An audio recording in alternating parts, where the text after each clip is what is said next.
Welcome to Lit Talk, brought to you by Pathbreakers Worldwide. Today, we're thrilled to have Melvin Xavier, Director of Golden Cargo Services, with us. Since its start in 1990 in Kuwait, GCS has transformed from a local freight forwarder into a global logistics leader with a presence in 5 countries and a network across 110 nations. From air and sea freight to customs and project cargo, GCS supports industries from high-value electronics to construction. Tune in as Melvin shares how GCS's relationship-driven approach and deep industry expertise keep them ahead in the fast-paced world of logistics.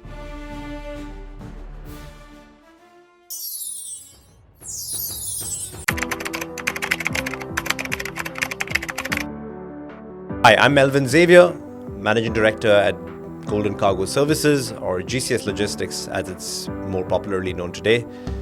We are now 35 years in the business. We have our own offices in Kuwait, Dubai, Cochin, Malaysia and Singapore. What's my story? Well, I grew up in Kuwait. I was born there, raised there, and moved to Dubai in 2001, so a little over 20 years now in this city. Safe to say that I can call this now home. When people ask me if I'm closer to Kuwait or Dubai or Cochin, there's always that thought in my mind as to which is closest to my heart.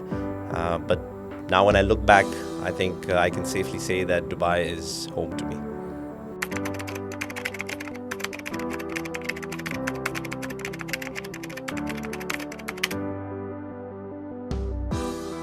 That's an interesting question. Over the years that I spent at GCS, we've had several proud moments, from completing 35 years in the business to opening up 5 offices across different cities in Asia. And also we've won several awards for sales efficiency and operational excellence. However, if I had to single out and name one proud moment, I would probably have to say that during COVID, when the whole world came to a standstill, we continued to operate, we continued to service our clients. And since our strength is in perishables and food logistics, we had a responsibility to ensure that the supermarkets in Dubai were shelved. So when all scheduled carriers stopped operating, we went out of our way to charter planes to carry fruits and vegetables out of Europe and US and India into Dubai. And that ensured that people could still eat while there was a shutdown across the world. So I would have to say that when I look back today, that definitely is a moment that I can be proud of, and we as a team at GCS are always going to be proud of.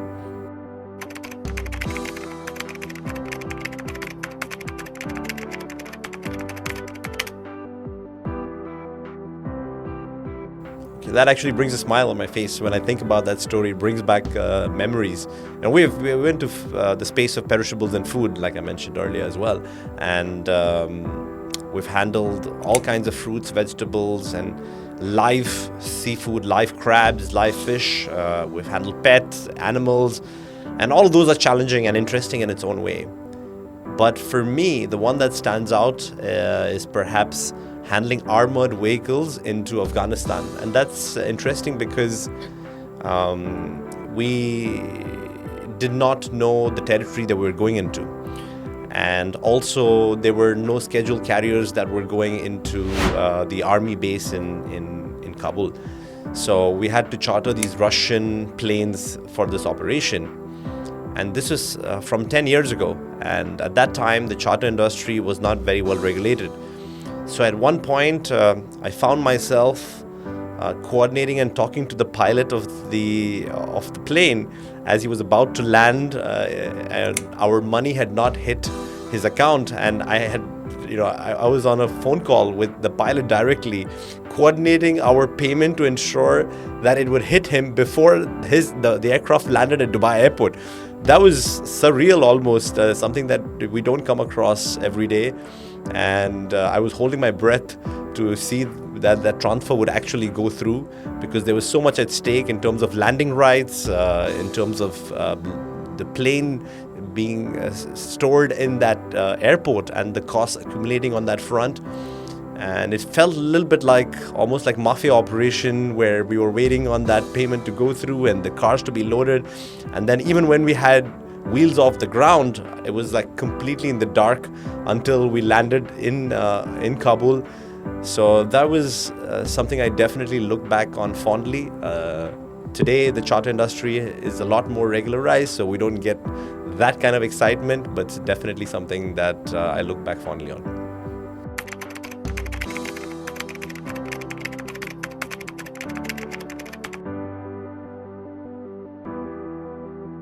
So GCS is now 35 years in the business. And when my father started the company 35 years ago, we were almost like doctors or engineers, very much in demand. Everybody wanted a piece of us or wanted our help in moving freight. Today, it's an extremely crowded environment, and saturated industry for the most part. So unless you're doing something special, something different, you're not going to stand out. We found that calling about 15 years ago. We found that our strength was in handling food and perishables. And that's what helps us, sets us apart from the crowd, so to speak. And that's also the vision for me for the next 10, 15 years, to be a leader in that space. So fast forward to 10 years from now, we want to be the number one forwarder for perishables and food logistics, not just in Dubai, but in the region. So along with that, we're propping up our systems and our capabilities to ensure that we can be the one-stop solution for all supermarkets and food distribution companies in Dubai.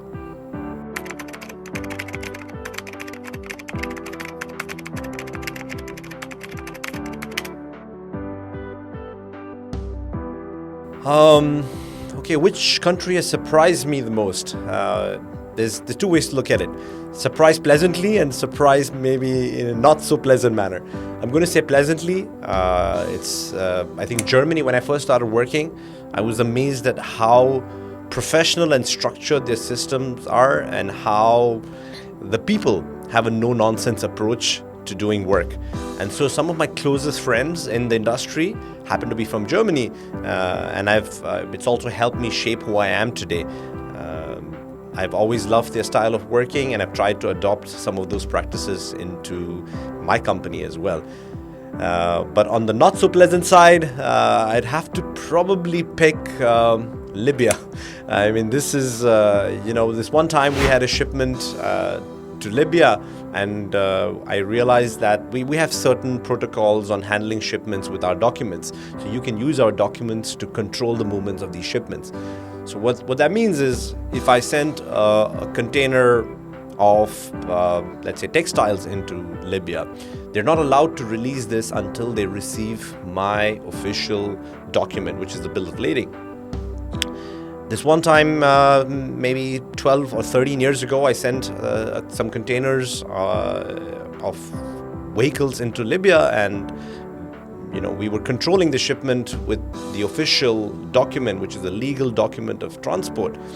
And I realized that once it arrived at port, the client had some contacts at the port, and they were able to take release of the goods. So we were caught red-handed without possession of our goods, and just with the document, which was just simply a piece of paper.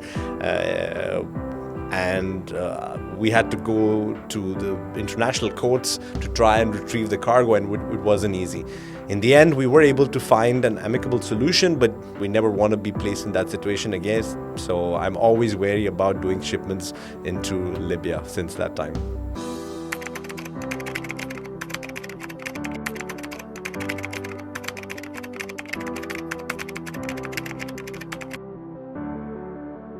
Okay, let me see how can I answer that. I think logistics as a term means very differently from one country to another. And that's what surprises me, or that's also what is something that most people don't know. You could be a logistics operator in a third world country with not a lot of experience and not a lot of expertise, not a lot of know-how, and you could still get your way around it. Whereas Most countries in Europe are highly regulated, high level of education. You have degrees, just like you learn to be a doctor or an engineer, that you need to complete to be able to enter the logistics industry. So when dealing with, when you say logistics, it's also important to understand, which parts of the world you're dealing with, and then it could also depend, your experience on working with those countries depends on their level of education and expertise that they have. So for me, I'm probably amongst only 20 people in Dubai that has a FIATA diploma, which is the highest accredited degree for a logistician. And that's not very popular in the Middle East. So it's also along the lines of one of my goals is to improve awareness about the need for education in our industry.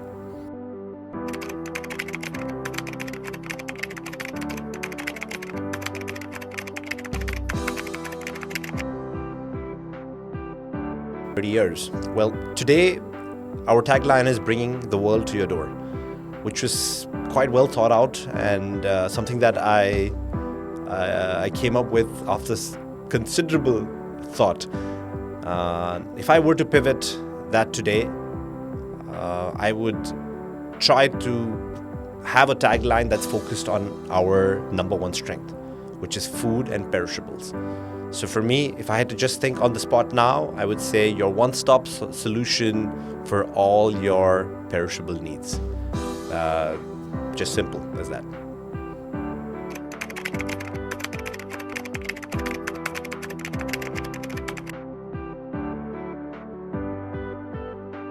That's an easy one. We handle everything that you can think of, from chemicals, building materials, textiles, books, all kinds of, anything that needs to be traded, we can do it. However, the one thing that we're strong at and that we're good at is perishables and food logistics. So that's what excites me the most. It's also because a lot of people stay away from it for fear of being caught out. The value of the products tend to be low and the volumes tend to be high.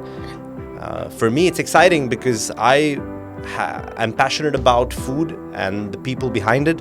So I take this personally, where every time I have a client that is interested in moving food, I know the nuances of maintaining temperature through the transport.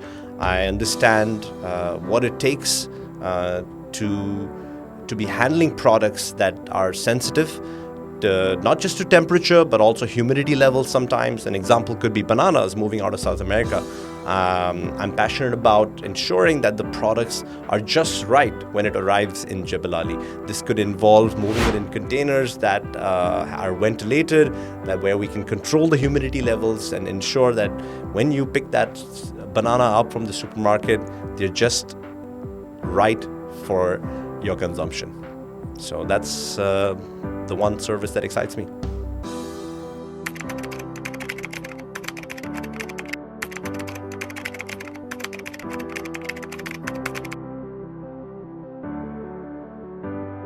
A lot of lessons. It's been quite some time that I'm in the industry now, over 20 years, me personally in the family business. However, the one thing that someone told me when I met them was that if you want to grow, don't look at growth at the 10% or 15% that most people would do, or what most people would be looking at. If you really want to grow, look to see how you can grow 100%. And I thought that was silly at that time. I thought there was no way for me to grow at 100%. There's two ways to look at it. One is the company growth, and the other one is your personal growth. And for both, you need to look outside the box. If you want to grow at 100%, you can't be doing the same things again and again. You have to sort of step out of your comfort zone and try to do something different. For me, I can give you the example at a personal level. So in 2017, I started something called Cold Chain Connect, which is a completely different business to everything that I've been doing for the last 15, 16 years until then. And I did that with 2 German partners, and it was a pivot moment in my life. At that point, I didn't know if it could be my breadwinner. I was doing it because I was passionate about people, and I was passionate about bringing them together and seeing them succeed in their businesses. Fast forward to today, and we handle about 12 freight networks together, and handling a community of over 2,000 forwarders globally.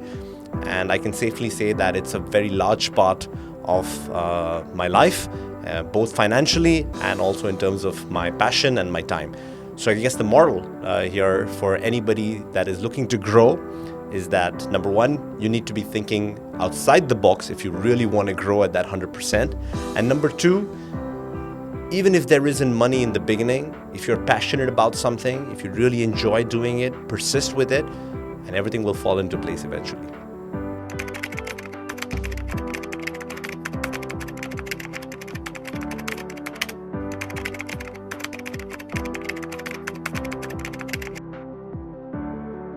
Ooh, interesting. I hope my partners are not listening and I can be absolutely open about this.